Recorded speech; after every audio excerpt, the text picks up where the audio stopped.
हरे हरे हरे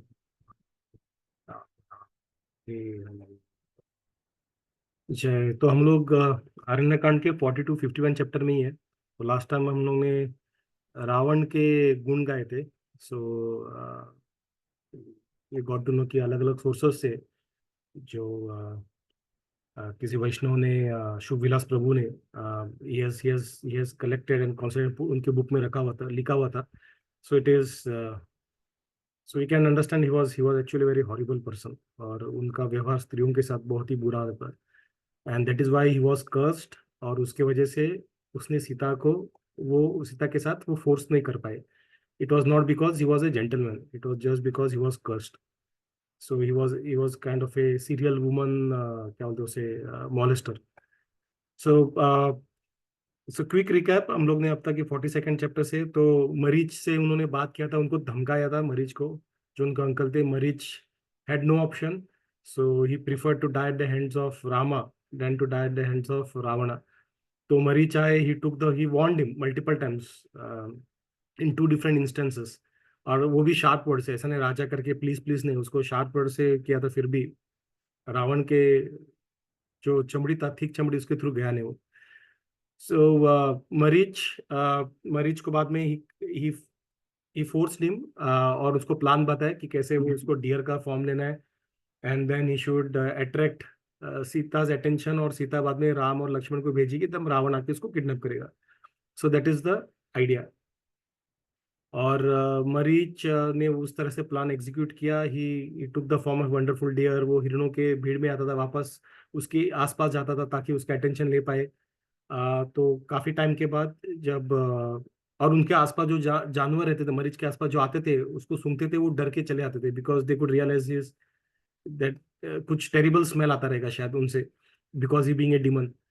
तो सीता का अटेंशन आ गया उस पे। सीता सौ कि वहां पे काफी सुंदर हिरण है करके, उसका डिस्क्रिप्शन काफी बढ़िया दिया था यहाँ पे। और she calls in Rama and Lakshmana, और उनको बताती है कि इसे हम लोग रखते हैं और यहाँ पे हम लोग रख पाएंगे, और अब जब वापस हम लोग जाएंगे अयोध्या तभी भी वो हमारी शान बढ़ा देगी वो। बट लक्ष्मण ये अंडरस्टैंड्स कि वो शायद मरीच ही रहेगा, बिकॉज इसके ऐसा कोई डियर होता नहीं है। तो ऑब्वियसली दिस इज सम मायावादी, सम मायावी हरण है, हिरण है। तो उसने राम को वॉर्न किया, सीता को वॉर्न किया, बट सीता वॉज एडमेंट कि नहीं, मुझे चाहिए चाहिए ये।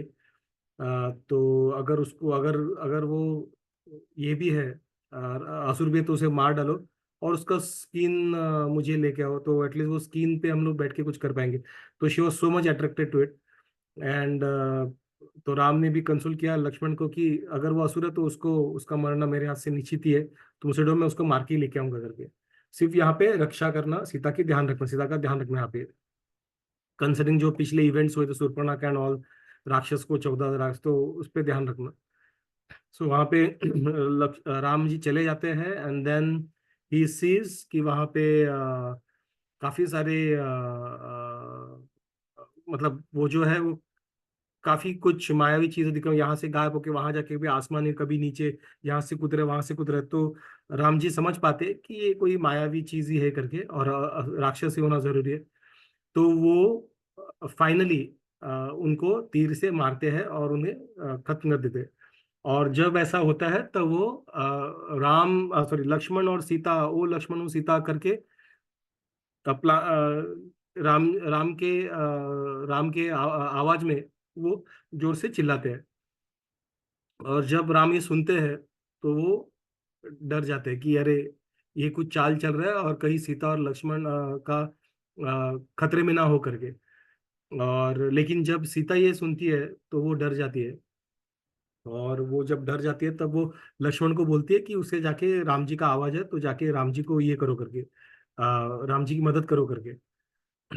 तो लक्ष्मण तभी इनिशियली कैजुअल इसमें रहता है, तो कहता है कि अरे कुछ होगा नहीं, डोंट वरी। राम जी को सारे देवता और असुर भी मिलके अगर राम जी के खिलाफ खड़े रहेंगे तो भी उसका बाल बांका नहीं कर पाएंगे। सो डरने की कोई, चिंता करने की कोई जरूरत नहीं है। लेकिन सीता मैया चिंतित रहती है, क्योंकि उनको शायद वो समझ नहीं पाते, वो काफी डरे हुए रहते हैं। और ये भी डर रहता है कि अभी उन्होंने उनको उस सिचुएशन डाला, तो और डर जाती है वो, कहीं उनका बुरा ना हो जाए। तो वो काफी काफी एकदम चुभने वाले शब्द से लक्ष्मण को ताना देती है कि कहीं तुम्हें अपने भाई के लिए प्यार तो नहीं है, प्यार कम तो नहीं हुआ यहाँ पे, कहीं तुम भरत के जासूस बन के तो नहीं आए यहाँ पे। तो राम जी को पूछो, तुम्हें कुछ फर्क नहीं पड़ता है? और क्या तुम मुझे, मेरे साथ रिश्ता संबंध बनाने के लिए तुम राम जी को मरना तुम्हें पसंद है? तो ऐसे जब शब्द बोल जाते हैं तो लक्ष्मण को काफी बुरा लगता है, और वो वहां से चले जाते हैं। तो लक्ष्मण रेखा का उल्लेख रामायण, वाल्मीकि रामायण में नहीं था, ये हम लोग लास्ट टाइम देखा था। और उसके बाद 46 चैप्टर में वहां पे रावण का एंट्री हो जाता है। तो हमने लास्ट टाइम रावण के बारे में सुना था कि किस तरह से वो मतलब वो किस तरह से कैसा पर्सनैलिटी था करके। तो लक्ष्मण को जब बुरा लगता है, वहां से वो चला आता है राम को ढूंढने के लिए। और तो वहां से जब तो रावण वो देखता है, तो रावण वहां से छुपा रहता है, वहां पे देखता है, तो वो खुद को उनके सामने लेके आता है। और 10 क्या बोलते हैं उसे, जो 10 मुखी रावण है, वो अपना भेष इस तरह बनता है कि वो साधु सन्यासी के रूप में आ जाता है, जो घर घर जाके जो ये लेते हैं, भिक्षा लेते हैं, मधुकरी भी बोलते हैं उसे। तो वैसे वैसे साधु की, वैसे सन्यास का वो भेष लेता है। तो भगवा कलर का रोब पहनता है। तो उसके बाल जिस तरह से होने चाहिए साधु के, वैसे नॉटेड रहते हैं। और एक स्टाफ लेके, दंड लेके, जो साधु के पास रहता है, त्रिदंड भी बोलते हैं, कभी 3 दंड भी बांधते हैं वो लोग, कभी एक दंड भी रहता है, अपने अपने संप्रदाय के हिसाब से। और कमंडलू लेके वो वहां पे सीता के कुटीर की तरफ जाता है। और सीता के कुटीर का जब वो आवाज देता है, तब वो वहां पे सीता जब आती है बाहर, रावण जब आता है, सीता वहां पे आती है। तो वो अचंभित हो जाता है सीता को देखे, उसकी सुंदरता। वो भले वो इतने स्त्रियों को उसने देखा है, उनके साथ रहा है, लेकिन उसने सीता मैया जैसा उसने सुंदर स्त्री कभी देखी नहीं थी। तो उस तरीके से वो जब देखता है, तो वाल्मीकि रामायण बोलते हैं, तो जैसे चांद के जाने से, चांद जब नहीं रहता है, जैसे अमावस्या हो जब, तो किस तरह से रोहिणी की तरफ जो स्टार है, वो केतु कैसे देखता है, उस तरह से रावण देख रहा था सीता की तरफ जब राम जी वहां पे नहीं थे। तो रावण को देख के वहां के पेड़ भी डर पड़े, और डर के मारे वो हिलने लगे, शेक करने लगे वो। और जो वहां पे विंड था, वो भी एकदम एकदम सा थम गया। और वहां से जो नदी थी, गोदावरी जो नदी जा रही थी, वो भी एकदम शांत हो गई डर के मारे, रावण रावण को देख के।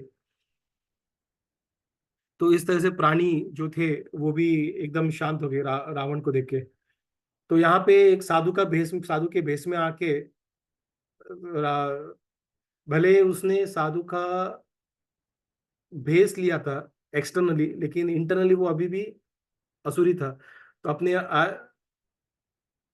नॉर्मल हम लोग अभी भी देखते हैं कि जब कोई व्यक्ति साधु के कपड़े पहनते हैं, तो सिर्फ उतना ही जरूरी नहीं कि साधु के कपड़े पहनना ही जरूरी नहीं है। साधु साधु का जो इंटरनल जो इमोशंस है, इंटरनल जो हार्ट है, वैसा होना जरूरी है। जो उसका डिटैचमेंट है भौतिक संसार से, जो डिटैच है, वो डिटैचमेंट है, वो भी होना जरूरी है। एक ऑन ए फनी नोट, वहाँ एक एक बार ऐसा हुआ था कि एक व्यक्ति, वो सब घर वालों को सबको छोड़ के गया, अपने माँ को, अपनी पत्नी को बोला कि बस हो गया ये भौतिक संसार, अभी मैं तो जा रहा हूँ हिमालय की तरफ, और वहाँ पे मैं संन्यास लेना चाहता हूँ, अभी सब सब दुनिया से सबको त्याग के जाना चाहता हूँ, हिमालय की ओर जाऊंगा करके। और उस तरह से वो लेटर लिख के वो चला आता है। और दूसरे दिन उसके माँ और बहन सब चिंतित हो जाते हैं, अरे मेरा बेटा, मेरा पति चला गया छोड़ के। तो कुछ वो लोग वेट करते, आता नहीं, तो कुछ एक 3 महीने बाद लेटर आ जाता है, उनको एक लेटर आ जाता है। और वो लेटर में लिखा रहता है कि टेंशन मत लो, मुझे यहाँ पे जॉब मिल गया, सब कुशल मंगल है यहाँ पे। तो ऐसा सिचुएशन है कि हम लोग जाते हैं, लेकिन इंटरनल हम लोग साधु नहीं रहते, बाहर से रहते हैं। तो इस तरह से जब हम लोग संसार से पीड़ित होके, या फिर हमें हमें किस चीज का गुस्सा आया रहेगा, किसी से, व्यक्ति से, इस्लाम छोड़ के जा रहे हैं, तो उससे हम सन्यास नहीं बनते एक्चुअल टर्म में। हम सिर्फ एक बाहर से वो ढोंगी बन जाते हैं। अंदर से वही रहता। तो अंदर से हम लोग सोचते रहते, अरे मेरी बीबी क्या करती रहेगी, मेरे बच्चे क्या करते रहेंगे, मेरे बूढ़े माँ बाप क्या करते रहेंगे, अरे ये पैसा अगर होता तो ये इन्वेस्ट यहाँ पे करना चाहिए, इसका रेट गिर गया। तो यही सोचते रहते। तो बाहर से भले हम लोग साधु है, लेकिन अंदर से साधु का कुछ भी गुण नहीं है हमें। और ये जो स्थिति है वो रावण की स्थिति की तरह है। बाहर से तो सिर्फ भगवा कपड़ा पहना, लेकिन अंदर से उसमें वो साधु नहीं है, वो आसुरिक गुण है ये। तो वहां पे राम जी का सिचुएशन से देख के वो डर के मारे वहां पे रोती रहती है, वहां पे सीता मैया कुटीर के पास।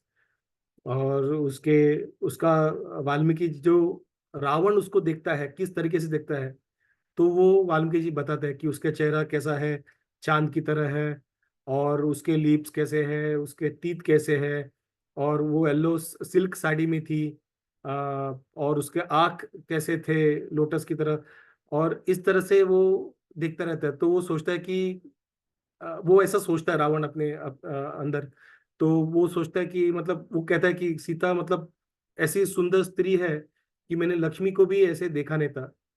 तो इतनी सुंदर लक्ष्मी भी नहीं है, इतनी सुंदर सीता है करके। तो उस तरीके से वो सीता के बारे में सोचता रहता है, उसके एक्सटर्नल ब्यूटी के बारे में सोचता रहता है। और जब वो आता है तो सीता जब देखती है तो देखते हैं कोई वहां पे एक साधु आया हुआ है, वैरागी आया हुआ है। तो वहां पे जो रावण है वो उसके कॉम्प्लेक्शन के बारे में बात करने लगता है। तो उसका उसका जो सोने सोने का कम्प्लेक्शन जो है, उसका रंग है सोने का, उसका सुंदर चेहरा जो है, उसके जो फीचर्स है, बॉडीली फीचर्स, उसको डिस्क्राइब करता है। उसके दांत, उसके आंख, उसके हिप, उसके थाइज, उसके ब्रेस्ट, ये सारी चीजें वो उसको ये करने लगता है, उसको प्रेस करने लगता है। तो तो फिर भी सीता शांत रहती है कि इस तरह से वो बात करता है। तो यहाँ पे एक तो सीता को ऑलरेडी डाउट हुआ रहता है कि अ, मधुकरी करने वाला जो घर घर जी में जाके जो लेता है, खाना लेता है, तो ये जंगल में क्या कर रहे हैं, जंगल में मधुकरी क्या है, यहाँ पे घर ही नहीं तो यहाँ पे क्यों आया। तो सीता को ऑलरेडी वो डाउट आया था। ऊपर से जो सन्यास है वो किसी का बॉडीली फीचर्स को एक्सप्लेन करे, वो भी स्त्री के, तो उसे वहां पे डाउट आ जाता है। लेकिन वो अभी जजमेंटल नहीं बनना चाहती थी, इसलिए कॉशियस होते हुए वो उसको वेलकम करती है, क्योंकि वो साधु के भेष में है। और उसको वेलकम, तो वहां पे रावण उसकी सुंदरता को वर्णन करते हुए वो बताता है कि उसे चिंता है कि अकेले ये वन में वो क्या करे करके। तो मैंने ऐसे सुंदर स्त्री को, जो सारे देवियों में और सारे जो क्रिएशंस है उसमें जो है सुंदर स्त्री आज तक मैंने देखा नहीं। और तुम काफी सुंदर हो, सारी दुनिया के सारे स्त्रियों से तुम सुंदर हो। और तुम्हारा जो मासूम मासूमियत जो है, तुम्हारी जो यूथ है, मतलब जो युविका जो हो, तो ये जंगल में तुम क्या कर रहे हो, ये देख के मुझे काफी बुरा लग रहा है। मेरा हृदय पागल हो रहा है, फटा जा रहा है, तो ये देख के दुख के कारण। तो ऐसे स्त्री को, तुम्हारे से स्त्री को यहाँ पे रहना उचित नहीं है। ये किसी खतरे से कम नहीं है। तो इससे जल्दी बाहर निकल आओ। और ये जगह जो है, जो राक्षसों के लिए, असुरों के लिए है, जो यहाँ पे आते हैं राक्षस और अपनी इच्छा से किसी भी रूप का धारण कर सकते हैं, ऐसे असुर है। तो उससे आ, तुम उसे तुम्हें बचना बहुत जरूरी है। एक्चुअली तुम्हारा स्थान जहाँ पे होना, जहाँ पे काफी सुंदर महल जो है, काफी सुंदरता जो लग्जरियस है, गार्डन्स है, जहाँ पे काफी सारी सुंदर फूल है, जो काफी सुंदर जिनके फ्रेग्रेंस आते हैं, तो वहां पे तुम्हें घूमना चाहिए। जंगल में तुम क्या कर रहे हो करके। तो तुम्हें तुम्हारे तुम्हें जो बेस्ट गार्लैंड्स है तुम्हारे होना चाहिए, तुम्हारे कपड़े, तुम्हारा खाना, और तुम्हारा हस्बैंड भी तुम्हें एकदम सही मिलना चाहिए। तुम्हें अभी वो सही तरीके से वो कोई पति नहीं मिला है, ना ही कपड़े मिले, नहीं खाना मिला है, ना ही जगह मिली है। तो मुझे तो तुम देवी, एक जो स्वर्ग की कोई देवी है वैसे लग रही हो। और ये राक्षसों के लिए है, तो यहाँ पे क्यों आई हो। अ, और यहाँ पे होते हुए भी तुम इतने मासूम हो, कोमल त्वचा है, फिर भी तुम डरी हुई नहीं लग रही उन लोगों को देख के। मतलब यहाँ पे जंगली जानवर है, राक्षस है, तुम डरी हुई नहीं लग रही हो। तो तुम कौन हो, मुझे बताओ। तुम्हारे लोग कौन है, तुम यहाँ पे क्यों आई हो, तुम्हारा रीजन क्या है यहाँ पे आने, क्या कारण है, कहाँ का, और तुम कहाँ से आई हो। तो ये सारी चीजें वो पूछने लगी। तो भले डाउट था तो अभी पूछा है कहीं। पहले तो उनको वेलकम करती है, उनको बिठाती है, एक स्थान देती है, उनको कुटीर के बाहर उनको स्थान देती है। और उनको कहती है कि ये सीट तुम्हारे लिए, प्लीज बैठ जाओ करके। और ये पैर से ये पैर है आपके, सॉरी, पानी आपके पैर धोने के लिए। और ये जंगल से लिए हुए जो खाना खाना है, जो बेस्ट खाना है वो आपके लिए, तो प्लीज ये ले लीजिए करके। तो रावण सब देख रहे थे किस तरह से वो बात करे, क्या करे, तो और वो मोहित हो गए सीता के बात करने से। तो Sita was actually eagerly wait कर रही थी कि उनके पति का, तो बार बार भले वो उनको अटेंड कर रही थी लेकिन उनका ध्यान उस डायरेक्शन में जहाँ पे लक्ष्मण और राम जी चले गए थे करके। तो काफी वेट कर रही थी, उनके पति का वेट कर रही थी और लक्ष्मण का वेट कर रही थी। तो कुछ दिख नहीं रहा था उनको वहां पे कुछ भी। तो वापस रावण ने उनको बताने के लिए ये किया कि बताओ कौन हो करके। तो ये कोई ब्राह्मण हो सकता है, और शायद शाप देगा अगर वो ऑनर नहीं करेंगे उनके बातों को, उनको रेस्पॉन्ड नहीं करेगी। तो सीता अपने बारे में बताना स्टार्ट कर देती है। तो सीता कहती है कि मैं सीता हूँ, जनक महाराज मिथिला उनके और राम की पत्नी हूँ। और अपने बारे में अपना जैसे उसने उन्होंने राम के साथ विवाह हुआ था वो बताती है। और इक्ष्वाकु के परिवार से है राम जी। और वहां पे उन्होंने 12 साल तक वो वहां पे रहे थे। और 13वें साल पे जब वो थे उनके साथ अयोध्या में, 13वें साल पे जो राजा थे और दशरथ महाराज उनके ससुर, उन्हें बाकी राजाओं के साथ कंसल्ट करके राम जी को उन्होंने राजा बनाने का डिसाइड किया। लेकिन उसमें कई कई ने आके उनने दो बूंद मांगे थे। एक है राम जी को वनवास भेजना, दूसरे है भरत को राजा बनाना। तो बोलते कि मेरे जो राजा है, मेरे जो ससुर है, अ, उन्होंने हमेशा उनको रेस्पेक्ट, उन्होंने हमेशा उसको अच्छे से ट्रीट किया था, सारे जो रिचर्स या जो भी अच्छे से ट्रीट किया था, जो उसने एक्सेप्ट नहीं किया था। और मेरा पति जो है वो काफी शूर है, और वो जो है वो 25 साल का है, और मैंने 18 साल खत्म किए करके। और बाद में आगे जाके वो राम जी के बारे में बताती है कि राम जी कैसे हैं, उनके कई के जो है जो बून से उनको एक्सेप्ट कैसे करते हैं। और फॉरेस्ट में जंगल में आते हैं लक्ष्मण जी और उनके साथ। और तब से वो दंडक फॉरेस्ट में बिना भय के वो घूम रहे करके। और तुम अपने बारे में बताओ ब्राह्मण, तुम्हारा गोत्र क्या है, तुम कहाँ से आए हो, और ये जंगल में अकेले क्या कर रहे हो करके। अब यहाँ पे एक चीज है जो मैंने बोल किया है, वहां पे वो बोलती है कि मेरे जो पति है मेरे जो पति है वो 25 साल के हैं, और मैं 18 साल मैंने खत्म किए।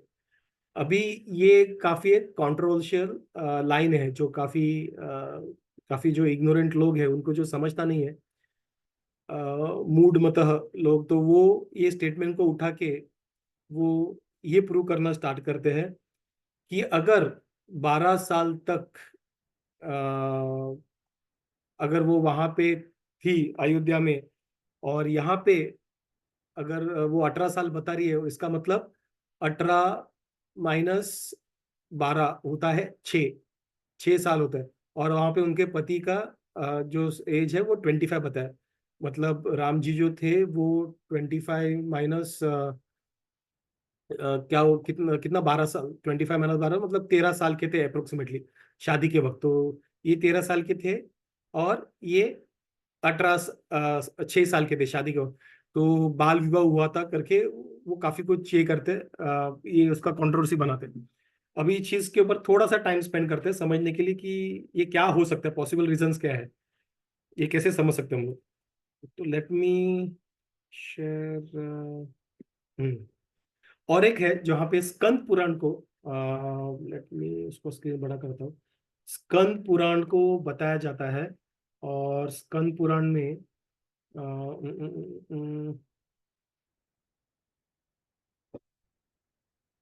दशरथ सीता 12 years।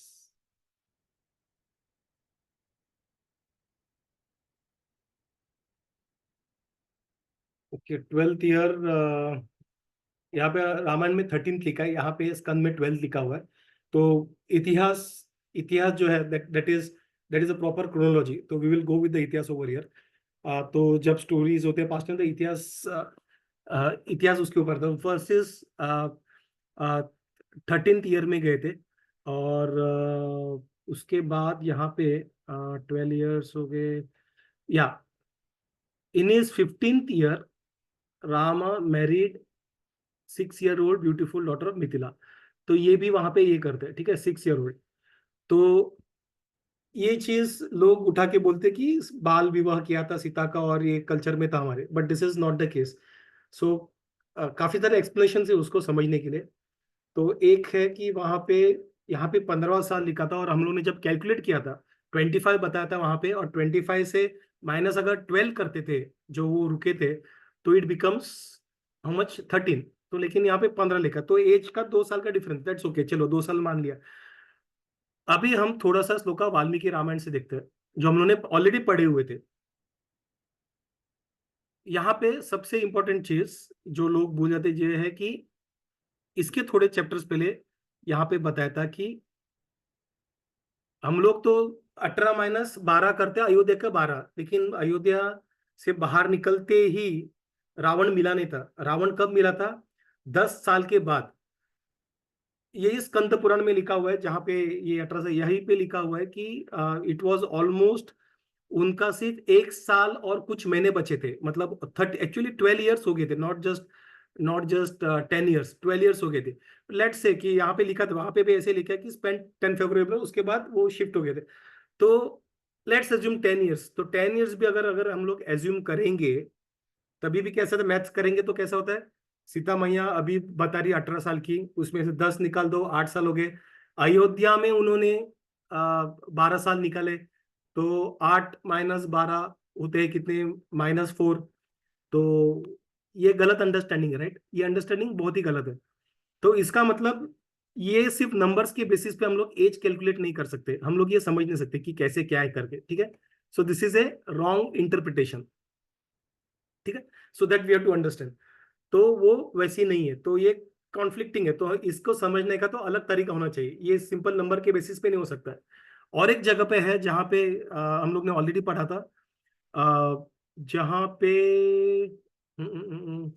हाँ, तब राम जी का जब शादी भी नहीं होता, हम लोग देखते हैं राम जी 15 साल के थे जब शादी हुआ था, ऐसा लिखा था स्कंद पुराण में, और हमारे कैलकुलेशन के हिसाब से 13 होना चाहिए था।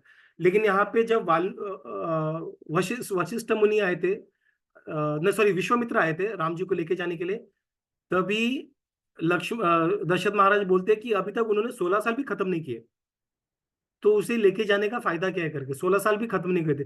सो he was just below 16 years of age. अगर वो 10 साल के होते तो ऐसा नहीं बोलते थे कि अरे 16 साल भी खत्म, वो बोलते थे कि अरे अब तक 10 साल भी खत्म नहीं किए। तो जब वो बता रहे, so which means logically he is just less than 16, ठीक है, 15 और 16 के बीच में होना चाहिए था। तो उसका मतलब इस वक्त वो ऑलमोस्ट 15 ईयर्स थे, तो कुछ टाइम उन्होंने बिताया, तो वो वापस 15 ईयर्स कैसे हो सकते? तो he should be 16, 17, 18 years, right? तो अगेन यहाँ पे कॉन्ट्रडिक्शन है, ठीक है। So this this was one more again यहाँ पे। तो वापस हम लोग ने देखा कि लक्ष्मण जब आए थे, सॉरी राम जी जब गए थे, लेट से वो यहाँ पे 16 ईयर्स के वक्त गए थे, और वो वापस आए, उन्होंने 12 साल निकाला वापस अयोध्या में। तो 16 + 12 हो जाते हैं 22, 32 हो जाते हैं। अभी 32 हो जाते हैं। यहाँ पे और एक इंटरेस्टिंग चीज है कि अगर 32 होते, मतलब जिनको जब उनको बूंद मिला था, वो वनवास जाने का जब सोचा था, वो 32 होना चाहिए लॉजिकली। लेकिन यहाँ पे जब वो वनवास के लिए जा रहे थे, तो कौशल्य जी उनको बोलती है कि लास्ट 17 साल तुम्हारे जब पैदा हुए तब से मैंने मुझे लगा था कि ये सब दुख है सब खत्म हो जाएगा, लेकिन ऐसा नहीं है। तो मैं नहीं झेल सकती ये विदाई हो, तो वो सारे बता रहे थे। तो जन्म से 17 साल कैसे हो सकता है? बराबर, अभी ये सब कॉन्ट्रडिक्शन, सब कंफ्यूजन, राइट? यहाँ पे ये एज बताए, यहाँ पे एज बताए, यहाँ पे ऐसा एज बताए, तो काफी सारी चीजें कंफ्यूजिंग है, और सब कॉन्ट्रैक्ट कर रहे हैं, रामायण में ही वो कॉन्ट्रैक्ट कर रहे हैं। तो ऐसा क्यों? क्या हो सकता है पॉसिबल रीजन?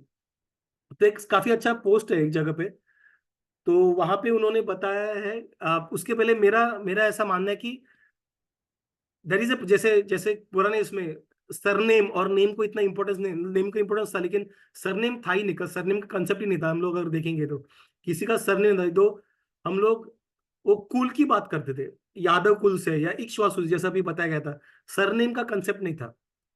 और दूसरा नाम भी जो थे वो नाम ऐसा नहीं है कि अरे अगर ये नाम संतोषी है तो संतोष ही रहेगा, वैसा नहीं था।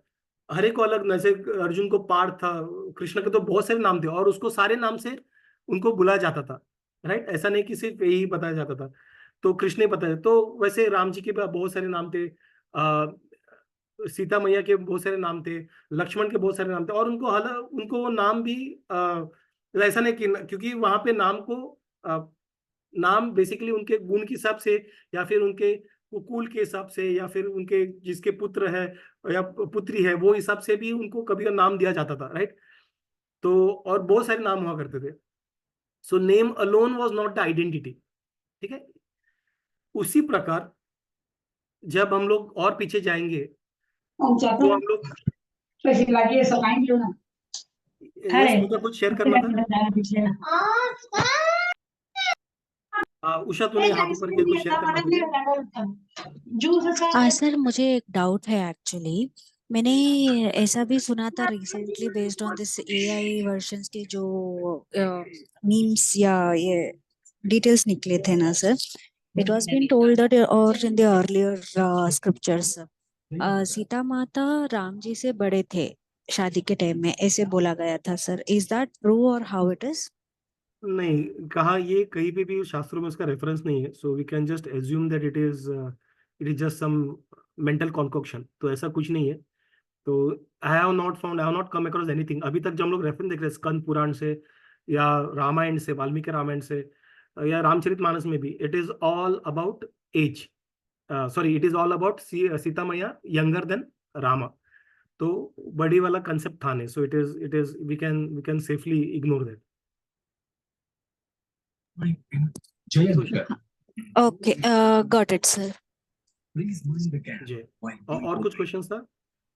नहीं सर, बस वही था क्योंकि ना ओके, मैंने एक जगह ऐसे देखा था कि राम जी से सीता मैया बड़ी है बोल के, तो इसलिए नहीं नहीं, पूछना था इसमें मुझे सर। देयर इज नो शास्त्रिक evidence, so we can hmm, safely ignore it. Sure. Okay जी। ओके, सो यहाँ पे हम लोग देते हैं काफी कॉन्ट्रडिक्शन, राइट, यहाँ पे एज का। तो मेरा ऐसा मेरा मेरा एक समझ है, मेरा ये मान्य कि ऐसा हो सकता है कि जैसे नाम को इम्पोर्टेंस देता उस टाइम पे एज को भी प्रॉब्ली ज्यादा इंपॉर्टेंस था। जैसे फॉर एग्जांपल जब बच्चा पैदा होता है हम लोग पहले 2 वीक कैसा कैलकुलेट करते हैं, बच्चा 1 दिन का है, 2 दिन का है, 5 दिन का है, 10 दिन हो गए। बाद में जब 1 महीना होता है तो 2 साल तक मोर और लेस हम लोग कैसा बोलते हैं, 8 महीना का हो गया है, 6 महीने का हो गया है, 12 महीने के हो गए। और जैसे मोर और लेस 2 साल 1.5 साल हो जाता तो हम लोग बोलते हैं अरे 2 साल 3 साल 4 साल, हम ईयर देखते हैं बराबर। और हमारा लाइफ स्पेन 60 ईयर 70, हम लोग ईयर कैलकुलेट करना ईजी हो जाता है। त्रेता युग में लोग ऑन एन एवरेज 10,000 साल जीते थे। It would not be possible कि हर एक का बर्थडे सेलिब्रेट करना हर एक साल में और हर एक का ये करना, it would not be possible. तो एज वहां पे जैसे छोटा रहता तब हम लोग डेज करते, मंथ ईयर करते, तो यहाँ पे भी उनका काउंट करने का तरीका अलग हो सकता है। या फिर वो उस काउंटिंग को, एज को ज्यादा रेफरेंस देते नहीं रहेंगे, प्रेफरेंस देते रहेंगे, ठीक है। That can be one theory to it. Other reasoning जो काफी लोग बोलते हैं is that is a concept called क्या बोलते हैं उसे, जो एक सेकंड बर्थ का कंसेप्ट होता है अपने अपने वैदिक शास्त्रों में। तो जब सेकंड बर्थ का कंसेप्ट होता है, let me see what is the correct word for it, let me check.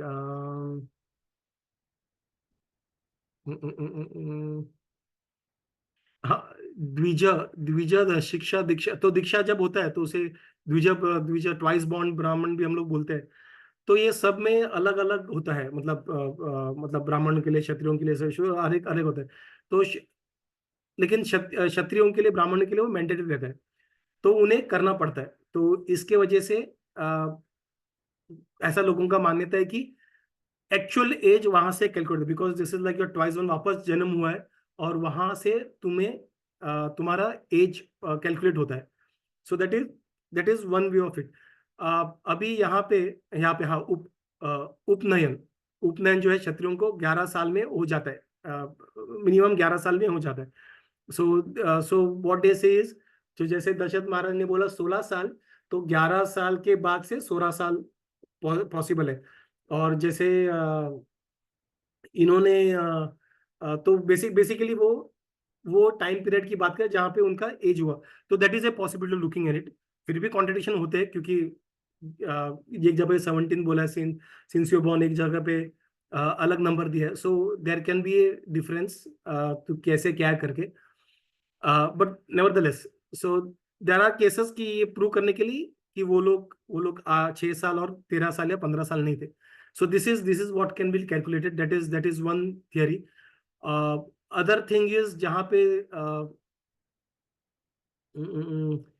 पे जनक महाराज का रेफरेंस दिया हुआ है. हाँ, तो जनक महाराज यहाँ पे कहते हैं कि और यहाँ पे एक समझना कि त्रेता युग में शास्त्रों को काफी रिलीजियसली फॉलो कर किया जाता था. It was the base of your ये थिंग. जैसे हम लोग कंपनी में काम करते, कुछ पॉलिसीज प्रोसीजर रहते हैं, उसको फॉलो करना पड़ता है. वैसे वेदों को, शास्त्रों को वहां पे वेरी स्ट्रांगली फॉलो करते थे वो लोग.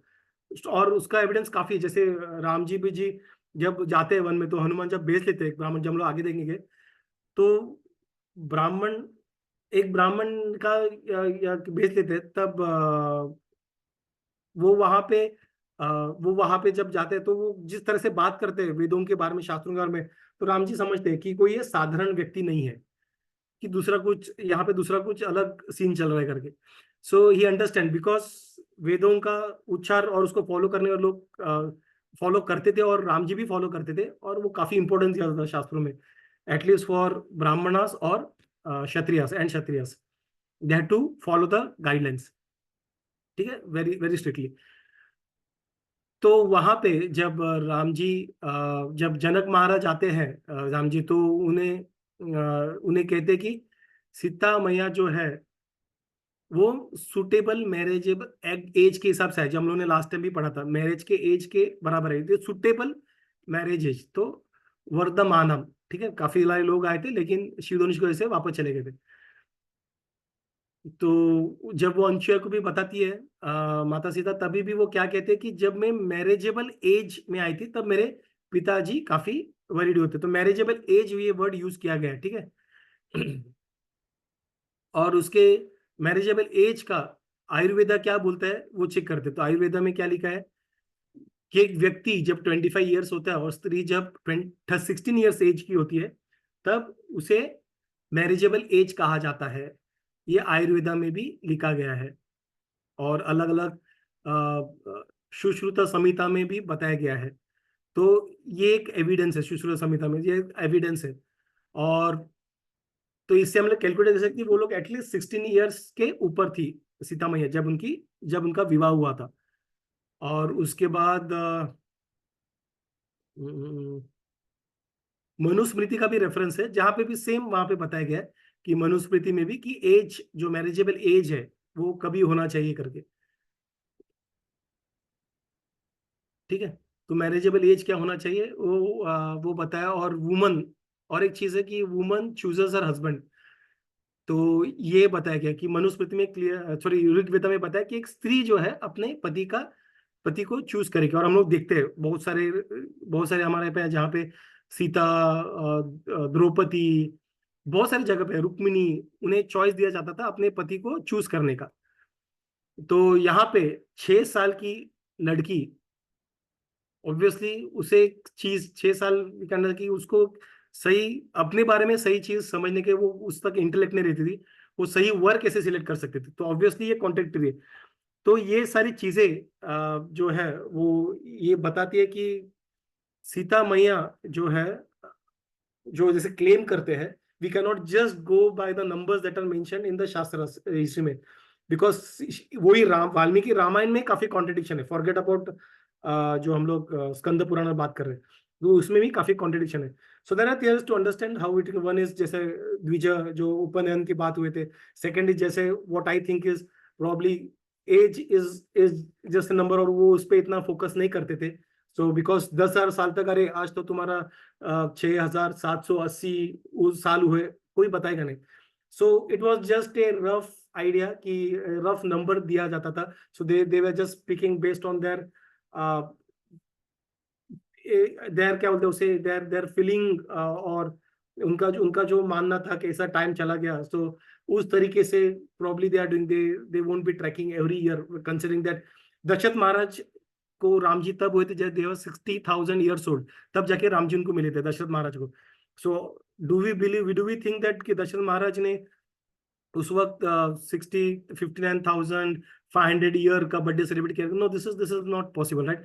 तो age was just an approximate number जो वो लोग समझते, इसलिए इसलिए contradiction, this is my understanding. So we have to think it that way, it is not that कि वो 6 साल की थी, क्योंकि सीता मैया ही खुद वही स्टेटमेंट में 2 बार कॉन्ट्रडिक्ट करती है कि 16 ईयर्स, 13 ईयर्स, और पहले जब 10 साल, वही रामायण के वही छोटे फेज में वो कॉन्ट्रैक्ट हो जाता है उनका कि वो -4 में चले थे, तो which is wrong. So we probably may और मे नॉट कम टू एक कंक्लूसिव थियोरी कि क्या है करके, but these are the possible reasons how we can try to understand it. ठीक है, किसी को कुछ क्वेश्चंस, कुछ डाउट?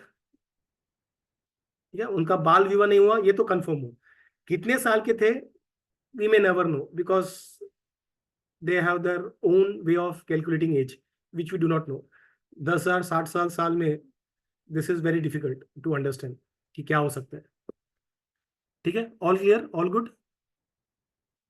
तो अगर कुछ question then will move forward. तो वो बैक टू द स्टोरी, तो सीता मैया जो है वो रावण को पूछती है कि बताओ अपने बारे में करके, तो वो समझता है कि अभी अभी सही समय है, तो वो बोलता है कि मैं रावण हूँ, मैं राक्षसों का राजा हूँ, और सारे राक्षस और देवता मुझसे डरते हैं, और तुम्हें ऐसे सिल्क साड़ी में देख के मुझे इंटरेस्ट हुआ है, मैं तुम्हें अपनी पत्नी बनाना चाहता हूँ, और वो भी साधारण नहीं, सारे पत्नियों में मुख्य पत्नी बनाना चाहता हूँ करके, और तुम लंका का सारा जो है एंजॉय करोगी करके, और इसलिए मेरी पत्नी बन जाओ, और तुम्हें 5,000 तुम्हारे दासिया, पर्सनल दासिया रहेंगे, एक या दो नहीं, 5,000 पर्सनल दासिया, और सारे ऑर्नामेंट्स तुम्हें रहेंगे चाहिए। तो फिर भी सीता मैया उसको रिजेक्ट कर देती है, तो वो कहती है कि मैं जो हूँ वो राम को डिवोटेड हूँ, और मैं राम की लॉयल वाइफ हूँ, तो मैं राम जी को छोड़ के किसी और सोच नहीं सकती करके। तो पहले रावण तो थे जो राम जी के बारे में सोचा, तुम्हें उस मनुष्य से क्या मिलने वाला करके, लंका के बारे में ये करते हैं ऐसा वैसा, तो मेरे पास आ जाओ करके, मैं तुम्हें तुम्हारा ध्यान रखूंगा, ये मनुष्य के पास क्या कर, मैं तुम्हें सुख नहीं दे पाऊंगा, तेरे सुटेबल हस्बैंड मैं ही हूँ। तो आती सीता मैया को गुस्सा, तो वो उसको अनफेवरबली कंपेयर करती है, तो बोलती है कि तुम एक जैकल की तरह हो, और राम जो है वो एक शेर की तरह है करके, जंगल के, तो उससे कंपैरिजन नहीं है। तो तुम एक जैकल होके मेरे से, एक शेरनी से ये करना चाहते हो, जो विवाह करना सोच रहे हो, तो ऐसा कैसे हो सकता है? ये पॉसिबल नहीं है। मैं उस सूरज की किरणों की तरह है जिसे तुम टच भी नहीं कर सकते करके, किरण सूरज की जो रेडियंस है उसको तुम टच भी नहीं कर सकते उस तरह से। तो राम के वर्च्यूज के बारे में बताते, क्योंकि उसने राम को नीचे गिरा के बात किया, तो राम के वर्च्यूज के बारे में बताते कि राम कैसा, उसका स्ट्रेंथ, उसका नेचर कैसा है, और तुम जो है वो एक भूखे और काफी शक्तिशाली शेर के मुंह में हाथ डाल के उसका दांत निकालने का प्रयास कर रहे हो, मुझे यहाँ से तुम अपना प्रस्ताव दे रहे हो उस तरीके से करके, और या फिर तुम एक जहरीला, बहुत ही जहरीला सर्प के जो दांत है, फैंग्स है, जो 2 दांत रहते बड़े, उसको निकालने का प्रयास कर रहे हो। तो ऐसा लग रहा है, तुम ऐसा मुझे प्रस्ताव देके जो बहुत बड़ा पहाड़ है, जो मंदरा करे, वो एक हाथ से उठाने का प्रयास करो, जो पॉसिबल नहीं है, और तुम्हें ऐसा लग रहा है कि तुम मुझे मुझे ऐसा प्रस्ताव रख के तुम जहर खाने के बराबर हो, तुम्हें ऐसा लगेगा तुम उससे बच जाओगे, ऐसा नहीं है करके। तुम्हारे और राम जी के बारे में, राम जी के भीतर जो डिफरेंस है वो एक सोना और एक लीड की तरह है। लीड एक मेटल है जो शाइन नहीं करता, कुछ नहीं करता, और जो सैंडलवुड और स्लाइम के, चंदन और स्लाइम के बारे में, जो एक हाथी और एक बिल्ली के जैसे है, तो उस तरीके से वो उसको नीचे गिरा के वो बता कि तुम्हारा कुछ तुलना नहीं है राम जी के सामने, एक कौवे की तरह और एक गरुड़ के जैसे तुम्हारा डिफरेंस है करके, एक नॉर्मल जो क्रेन रहता है और एक पीकॉक है वैसा है, और एक तुम वल्चर हो जो मरे हुए लोगों का खाते हो, और एक स्वैन है। वो स्वैन क्या करते हैं, अगर मतलब अभी वो स्वैन्स है कि नहीं पता, लेकिन कुछ स्वैन्स को अपने शास्त्र में बताया, जो अगर पानी और दूध मिक्स किया तो उसमें से सिर्फ वो दूध निकलता है, पानी पानी उधर ही रह जाता है। तो वैसे स्वैन की तरह है वो। और तुम एक वल्चर की रहो जो कुछ भी गिरा हुआ सड़ा हुआ कुछ भी खा लेते हो करके। तो इस तरह से वो उसने रावण को गिरा के बात किया था।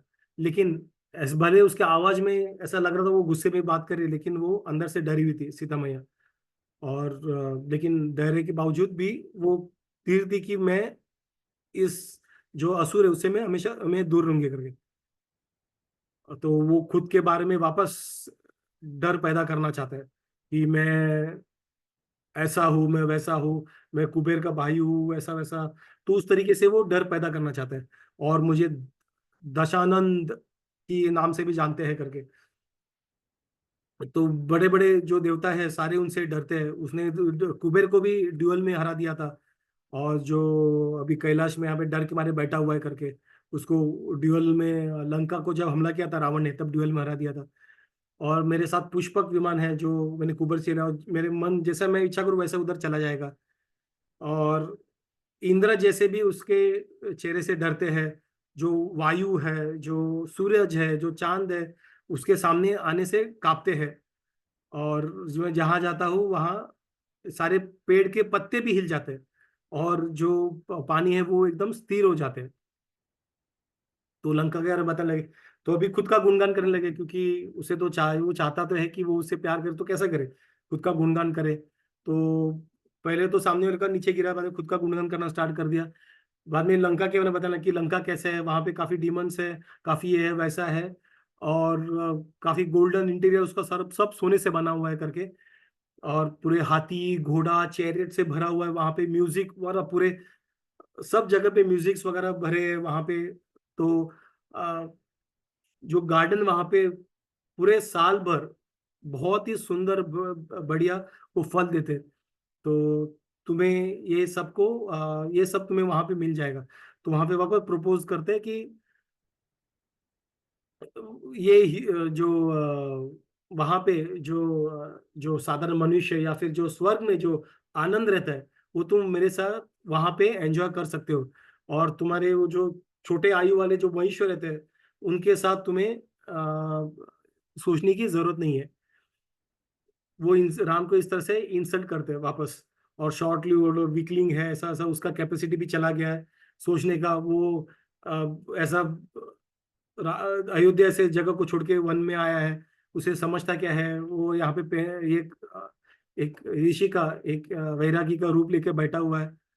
तो तेरे लिए क्या है यहाँ पे, तो मैं सारे राक्षसों का मैं राजा हूँ। तो तुम मुझे रिजेक्ट करना तेरे लिए सही डिसीजन नहीं रहेगा करके। और अभी युद्ध भी अगर होता है तो मेरे लिए ऐसा कोई, मेरे उंगली के लिए भी कोई मैच नहीं है। तो तुम्हारा सच में सौभाग्य है, तुमने सौभाग्य, तुम्हें ऐसा प्रपोजल आया मेरे से, तो मेरे शरण में आ जाओ करके, ऐसा वो कहते हैं सीता को। तो वापस सीता गुस्से में और गुस्से में आके, भले वो डरी रहती है लेकिन और गुस्से में आके उसे बोलती है, तो तुम कुबेर को अपना भाई कैसे मान सकते हो, कुबेर का हो तुम कहा, तुम्हारी औकात क्या करे कुबेर को भाई मानने का। तुम एक दुष्ट हो, क्रूर हो, राक्षसी व्यक्ति के हो, आसुरिक व्यक्ति के हो तू करे। और तुम्हारे इंद्रियों पे तुम्हारा कुछ काबू नहीं है, फिर भी तुम राजा हो ऐसे। तुम्हारे जो आसुरिक जो लोग हैं उनके राजा हो, तो उनका तो विनाश होना निश्चय है करके। एक बार ऐसा हो सकता है जो इंद्र की जो पत्नी है सची, उसको किडनैप करके कोई एक बार जीवित रह सकता है, लेकिन ये पॉसिबल नहीं है कि राम की पत्नी को किडनैप करके कोई जीवित रह पाएगा। तो अगर रावण अगर अमृत भी पी लेता है, ग्रहण कर लेता है, तो उसको जिस तरह से अब्यूज किया उस तरह से उसे राम से वो फिर भी वो उसको मृत्यु प्राप्त है, अमृत भी उसे बचा नहीं पाएगा। तो उस तरीके से वो उसको बता देती है। तो रावण को गुस्सा आता है, और अपने वो जो वैरागी रूप से अभी वो आंसू अपने एक्चुअल रूप में आता है, तो उसका कपड़े फट जाते हैं, उसका शरीर चौड़ा हो जाता है, उसके 10 हाथ 20 हाथ पॉपअप हो जाते हैं। और 10 या उसके सर 10 एकदम आसुरिक और बड़ा हो जाता है, एकदम आसुरिक राक्षस, एकदम भयानक राक्षस दिखता है वो। और वो सीता को ये करता है कि तुमने बहुत बुरा किया करके, तो मैं पृथ्वी को उठा सकता हूँ, मैं जो महासागर है उसको पी सकता हूँ, मैं जो मृत्यु के देवता है उसको भी मार सकता हूँ, तो मैं सूरज को ब्लॉक कर सकता हूँ सब। ये तुमने मेरे साथ ऐसा बात करके सही, तुम अभी भी गलत डिसीजन ले रहे हो मुझे ये करके। तो तो उसने ऑर्नामेंट्स के सब एकदम डरावना रूप लेके वो उनके सामने खड़े हो जाते हैं। और वो वापस, वो देख जाते वो अभी डर रही है, तो उसको प्यार से तो लेके जाना है, तो वापस एकदम थोड़ा सा शांत होके वो उसको बताते कि मुझे अभी भी पति बनाओ करके, और मैं प्रॉमिस करूँ तुम्हारी जो सारी जो इच्छा है वो मैं पूरी कर दूंगा। वापस राम को इंसल्ट करता है, ठीक है। और तो खुद की तारीफ करते हैं, खुद की सीता को उसके बाल से पकड़ के और उसके थाई से उठा के वो लेके जाता है अपने क्या कहते हैं उसे, अपने विमान की तरफ लेके जाता है। वहां पे एक विमान आ जाता है जहाँ पे गधे बैठे हुए हैं। गधों से आसुरिक, नॉर्मल गधे नहीं, वो आसुरिक चेहरे वाले गधे उनको ये करते हैं। और वहां पे सीता को रखता है अपने गोदी में, और वो चैरियट चलाता है। और सीता हिल नहीं पाती, भले वो कितना प्रयास करती है वो हिल नहीं पाती। और जोर से वो राम और लक्ष्मण के लिए चिल्लाती है, लेकिन उसकी आवाज उधर उनके तक पहुंचती नहीं है। और लेकिन वो देख पाती है कि रावण जो गलती कर रहा है, उसका रावण का ना विनाश जो होने वाला है वो निश्चित है रावण राम के हाथों से, वो उसे वो दिख जाता है। सो अलग अलग पेड़ों को सबको बुलाते हैं मदद करने के लिए। और सारे डीटीओ को जो वन के जो डीटीज होते हैं, देवता होते हैं, उनको भी बोलते हैं कि रावण को मैसेज दे दो। लेकिन वो भी समझती है कि राम को पहले ढूंढना कि कहाँ पे, वो एकदम काफी अंदर लेके जाता है उसको मरीच, तो कहाँ पे पता नहीं, उधर पहुंचने तक वो रावण तो उसको लेके चला जाएगा। और वो सबसे रिक्वेस्ट करते कि राम को प्लीज बताना कि क्या क्या हुआ है करके। लेकिन उसी वक्त वो ये आश्वासन वो खुद को दे और सबको दे कि मुझे पता है कि राम मुझे मृत्यु यमराज से भी बचा सकते हैं, तो ये रावण क्या चीज है करके। तो उसे ये करते हुए वहां पे उससे जटायु दिखते हैं एक पेड़ पे बैठे हुए, तो जटायु को मदद के लिए मांगते हैं। तो जटायु को बोलते हैं कि प्लीज ये मेरा जो सिचुएशन है राम वो राम जी को बताना करके। वो बचाने के लिए नहीं बोलते, वो बोलते कि क्योंकि उसे पता है कि जटायु भी रावण के सामने टिक नहीं पाएगा। और वो दशरथ महाराज के एज के थे, वो टाइम के उनके मित्र थे, तो काफी एजेड है, तो वो उनको बचा नहीं पाएंगे। तो वो एक्नॉलेज करती है, और इसलिए वो उनको बचाने के लिए उनको से बोलती है मैसेज सिर्फ राम जी को दे देना बस। लेकिन जटायु जब देखता है उसे गुस्सा आता है, क्योंकि वो अपनी बेटी की तरफ देखता है उसे, राइट, तो उसे गुस्सा आता है। और वो जटायु इसे राम जी को खुद को इंट्रोड्यूस करता है, वो सारे वल्चरों का किंग है करके, और धर्म का फॉलोअर है। वो रावण को वार्न करता है कि ये गलती मत कर देना, और तुम्हारे लिए शोभा नहीं है करके तुम ये कर रहे हो करके, खुद के पैर पे कुल्हाड़ी मारो। तो वापस रावण के इंटेंशंस को वो चैलेंज कर इंटेंशन को पूछता है कि ऐसा क्यों कर रहा है करके। तुम्हें राजा होके तुम्हें एक्चुअली सबको बचाना चाहिए था, लेकिन तुम यहाँ पे दूसरे की पत्नी को लेके जाने का प्रयास कर, उसके उसे अपहरण करे उसका। तो ऐसे जो समझदार व्यक्ति ऐसे कार्य करते नहीं है, उल्टा उन्हें दूसरों को, स्त्री को बचाना होता है, ना कि उन्हें अपना समझ के उठा के जाना पड़ता है। तो वो उन लोग रावण को समझाने का प्रयास करता है स्टार्टिंग में डायरेक्टली। ये हम देखते हैं कि हमारे सनातन में डायरेक्टली युद्ध नहीं करते, हम लोगों ने पहले भी देखा था, जब राक्षस आते थे तभी भी राम और लक्ष्मण पूछते थे राक्षस को, जिसने सीता को पकड़ के रखा था अपने पास, कि क्यों, कौन हो तुम, कैसे हो, क्यों कर रहे हो ऐसा, ये सब सारी चीजें पूछते हैं। और उसके बाद एक चांस देते हैं कि छोड़ दो करके, अभी भी छोड़ दो, ये सॉर्ट आउट किया जाएगा। हम लोगों ने देखा हुआ है राक्षस ने सीता को पकड़ा हुआ है, फिर भी राम जी और लक्ष्मण उनसे ऐसे इस तरह से बात करें, लेकिन जब राक्षस सुनते नहीं तब जाके उन्हें मार दिया जाता है। तो हमें सनातन धर्म में बेसिकली क्लियरली हमें उस तरीके से बताया जाता है कि violence is not the solution, very clear. पहले समझा के बाद अगर नहीं होता है then we have to take a weapon. ऐसा नहीं कि करना ही नहीं, कुछ भी करो भाई, मैं कुछ करूंगा नहीं, वैसा वाला अहिंसा, हम अहिंसा वाला कंसेप्ट भी नहीं है कि भाई आगे मुझे मारो मैं कुछ नहीं करूंगा, वैसे वाला कंसेप्ट नहीं है।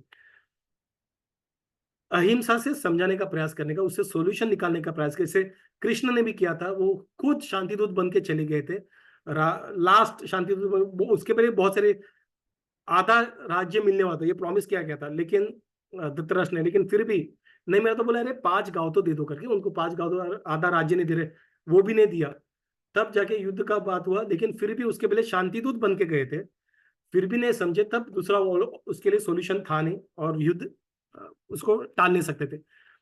तो हम देखते हैं कि सब जगह पे वो हम जो है सनातन धर्म में, वैदिक या फिर वैदिक धर्म में, हिंसा is the last option, resort.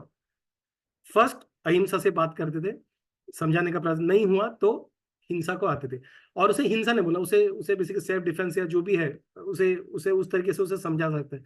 It is not the aggressive हिंसा, इट इज धर्म का स्थापित करने के लिए या फिर खुद का बचाव के लिए जो हिंसा है, वैसे वैसा वाला है वो, ठीक है, वायलेंस। तो यहाँ पे भी सेम चीज दोहराया जा रहा है, वहां पे भी, यहाँ पे भी जटायु जो है उसको समझाने का प्रयास कर रहा है, मैं कौन हूँ, कैसे राजा कैसे होना चाहिए, और जो I will take 5-10 minutes more if that is okay with you, और ताकि ये और 2 चैप्टर है वो खत्म कर देंगे, ठीक है। तो वहां पे रावण को क्रिटिसाइज करते हैं कि ये गलत है, राजा को ऐसा नहीं करना चाहिए, तो उसे चांस देता है कि नहीं, बोलते हैं कि मैं 60,000 साल का हूँ यहाँ पे, और वो किस तरह से उसके राज्य में कैसा ये करता है करके, तो उसके एज के बावजूद और जटायु करता है कि भले वो इतना बुजुर्ग है, 60,000, रावण कैसा स्ट्रांग है, कैसा उसके सामने कैसे बहुत ही यंग है, और वो रावण वो रावण को सीता को लेके जाने में विदाउट ए फाइट मैं छोड़ूंगा नहीं करके, मैं रोकूंगा करके, तो वापस उसको वन कहते हैं सीता को छोड़ दो, और उसको बोलते हैं कि वो एक सांप की तरह है, एक विषैली सांप, जिसको अगर तुम छुओगे तो तुम्हारा मरना निश्चित है करके, और ये तुम्हारी हरकत को, तुम्हारी मृत्यु निश्चित है, उसे कोई कुछ कर नहीं सकता है करके। जैसे किसी ने सांप सांप को अपने गले में डाल के, या फिर अपने जेब में डाल के, विषैली सांप को कोई ऐसा समझता है कि वो बच जाएगा, ऐसा नहीं है करके, सांप डचेगा, डसेगा उनको। तो रावण को चैलेंज करता है, और उसको राम और दशरथ के लिए जो उसका लॉयल्टी है उसके बारे में बताता है, वो अपनी जान देने को भी तैयार है। तो उसके बाद रावण के जो आंख है, 20 आंख है, उसे और उससे गुस्सा आ गया, और उसके सारे आंख से लाल हो गए थे गुस्से से। तो उसने उन दोनों में युद्ध हुआ, जैसे उसने रावण ने उसके ऊपर हमला किया, और उन दोनों में युद्ध हो रहा था, काफी काफी भयानक लग रहा था युद्ध देखने के लिए, और रावण ने काफी शार्प जो धनुष्य थे उनसे जटायु पे हमला किया थे, और जटायु भले इतना हमला हुआ फिर भी जटायु फियरलेसली एकदम वुंड होते हुए भी उनके वो रावण को वुंड दे रहा था, अपने क्लॉ से वुंड दे रहा था। वो भी ये था, घाव, उसको घाव था, और रावण को भी हुआ था, और रावण जिस तरह से बढ़ा रहा था उसको घाव ना, उसके लिए इंसल्ट था, उसको और गुस्सा था रावण को, और अपने वुंड को इग्नोर करते हुए जो जटायु है वो फाइट कंटिन्यू कर रहा था, और उसने रावण के बो को, उसके धनुष्य को, उसको बाण को, सबको क्रश कर दिया उसके पैरों के नीचे, उसके रथ को भी वो पूरा तहस महस करने लगा था। तो रावण को गुस्सा कि उसने और दूसरा बाण, और उसने बहुत सारे हजारों धनुष्य जो है, सॉरी धनुष उठा के हजारों बाण जो है वो जटायु की तरफ ये किए, जिससे सारे सारे जगह से उसके बाण से वो उसे घाव हो चुके थे, और बाण चुभे हुए थे उसको। तो जटायु वापस कितना भी वो घाव में हो, जब वो अपने बाण को हिला के, वो अपने अपने पंखों को झाड़ के वो वापस सारे बाण को ये करके वापस रावण की तरफ जा रहा था, तो काफी लंबा और काफी बड़ा युद्ध हुआ था उन दोनों में। और इस तरह से वो रावण का जो चैरियट में थे, जो थे चैरियटर, और चैरियट जो गधे थे, राक्षसी गधे थे, उनको भी मार के उसका चैरियट ही उसको तहस महस कर दिया था। और चैरियट जैसे तहस महस हो गया था, तो वो जमीन पे ऑलमोस्ट जमीन पे गिर गया था, और सारे जो लोग थे वहां पे, देव जन जो आए थे, उन्होंने जटायु को काफी उसको प्रेस किया इसके लिए। और रावण को ऐसा लग रहा था कि अभी उसका अभी डिफीट निश्चित है करके। तो रावण इस सीता को लेके वो आकाश में उड़ने लगा, और वापस वो उसका रावण के सामने आने लगा। और उसने उसके रावण के अंदर रावण वापस उसके हमला करा था।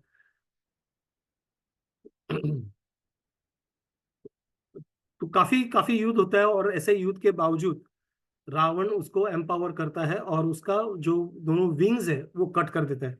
और वो कट करते ही जटायु काफी वुंडेड हो जाता है। और ऐसे होते ही सीता मैया देखती है जटायु को, और उसे उसको जब काटता है तो सारे खून लाल छिटे उड़े रहते हैं। चेहरे वो खून को देखती है। एक जगह वैष्णव ने बताया कि जब उनका जो पहले वाला रथ गिर जाता है तो वो पुष्पक विमान को बुलाता है, और पुष्पक विमान में बैठ के सीता के साथ वो उड़ने का प्रयास, तो लिफ्ट बेसिकली वो चैरियट को शिफ्ट करते हैं और पुष्पक विमान के थ्रू जाने का प्रयास करते हैं। और तब वहां पे जटायु जब आता है तो जटायु को पंख काट के उसे उसके जो खून के छींटे सब चैरियट पे गिर जाते हैं, सीता मैया पे गिर जाते हैं, तो उसे हर्ट होता है।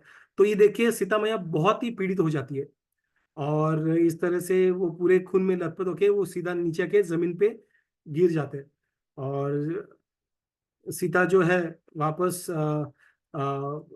वो वो देखने के लिए कि वो मरा है कि नहीं, तो वो जब लोअर करता है वहां पे अपना चैरियट रावण, तो सीता में कूद के उसे एम्ब्रेस करती है जटायु को, और रोती है, उसके थैंक यू बोलती है, उसका ग्रेटिट्यूड फील करती है और उसके लिए रोती है। और लेकिन रावण उसे उठा के वापस विमान में के चला जाता है। सो ये था आज का डिस्कशन, और कैसे जटायु कैसे राम जी के लिए उसे उसे पता था जटायु को कि वो युद्ध में उसका बराबरी नहीं कर सकता है, लेकिन फिर भी वो युद्ध करता है। तो इसे हम जाते वक्त एक नोट में मैं क्लोज करूंगी, इसे हम लोग ये समझना चाहिए कि जटायु जो है, जटायु से हमें ये सीखना चाहिए कि हम भी इनकेपेबल रहेंगे हमारे सारे कुछ सेवाओं में जो भगवान के लिए करते हैं। हमारा हमारा सिचुएशन इनफेवरेबल रहेगा, हमारा कैपेबिलिटीज वो लिमिट तक नहीं रहेंगे। लेकिन जैसे जटायु का तो काफी बड़ा डेडिकेशन, बिकॉज वहां पे मृत्यु और इसका ये था, अ, उसको मृत्यु पाप श्योर उसको पता था मृत्यु पाप होगी, फिर भी उसने किया वो पता होते भी, क्योंकि वो राम की सेवा करना चाहता था। और उसी तरह से हमें भी अपना जो कैपेबिलिटीज है उसके उसे चैलेंज करते हुए, मतलब ऑब्वियसली अपना हेल्थ का ख्याल रखते हुए, अपना मेंटल लिमिटेशन तो एटलीस्ट उसको चैलेंज करते हुए हमें भगवान की सेवा में लगनी चाहिए। और हमारा सिचुएशन जो है उसे मतलब ऐसा नहीं कि डायरेक्टली अटैक करना है, बट हमें उसके इंटेलेक्चुअली उस चीज को कैसे हम कृष्णा के सेवा में लगा सकते हैं। भले कुछ भी हो, कृष्णा के सेवा में लगा हमें खुद को लगाना है। किसी किसी लोगों को फिजिकल लिमिटेशन रहते हैं, लेकिन उसके बावजूद भी कैसे हमें कुछ भी हो, हमें कृष्णा के हमारे लिमिटेशन में हम कृष्णा के कैसे सेवा में आ सकते हैं, राम जी के कैसे सेवा में आ सकते हैं, उस तरीके से हमें जटायु से सीखना चाहिए। ठीक है। So any questions, any doubts before I stop the recording? Any हाँ क्वेश्चन? जीजू, हाँ वो पुटू। जटायु पहले से ही राम को नहीं जानता था। ही वॉज जस्ट डिवोटी, राइट? इस ये पूरे सिनेरियो में जटायु का फर्स्ट अपीयरेंस यही पर है, या फिर नहीं, पहले से लास्ट ही चैप्टर्स में हम लोग देखे थे। लास्ट चैप्टर में तब जटायु और उसका उनका आपदा सामना हुआ था, तब वो बताते हैं कि वो तुम्हारे राम। पिताजी के मित्र है, वो सारी चीजें बताते हैं। सो हाँ देर वाज हाँ ए हाँ। Encounter between them, and hmm. Such wise people, wise personality जो है उनको राम जी एनीवेज पता है। अब अगर अगर हम लोग देखेंगे कि सारे जो बड़े बड़े ऋषियों के कुटीर में जाएंगे उनको पता है राम जी कौन है। तो सिर्फ उनके लीला में ये करने के लिए they are behaving as if they are not aware, but they give hint कि राम जी कैसे कौन है करके। So even he knows. और कुछ वैष्णव बोलते कि जब वो नीचे गए तो और उनको हक किया था सीता मैया ने, तब वहां पे उनके सास में सिर्फ इतना ही नाम आता, राम राम। तो राम जी के भक्त थे वहां पे actually. So he was also a devotee of the Lord Rama.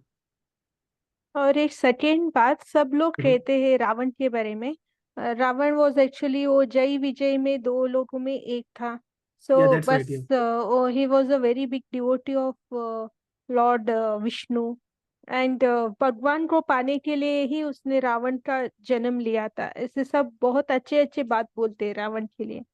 सो रावण के बट विष्णु के डिवोटी है तो ऐसे रॉन्ग तो नहीं हो सकते, तो That's true. फिर So इतना that is a very logical answer. वैसा नहीं है, but yes the story is true कि वो लोग इनिशियली जय विजय थे, और उनका एक पास्ट में जब हम लोग लेंगे क्विकली पास्ट में ऐसा है कि 4 कुमार रोकने का प्रयास किया, 4 कुमार उनको शाप दे दिया क्योंकि वो जाने नहीं, वो द्वारपाल थे, तो ऐसे किसी को क्यों जाने देंगे, उनको पता भी नहीं था कौन था।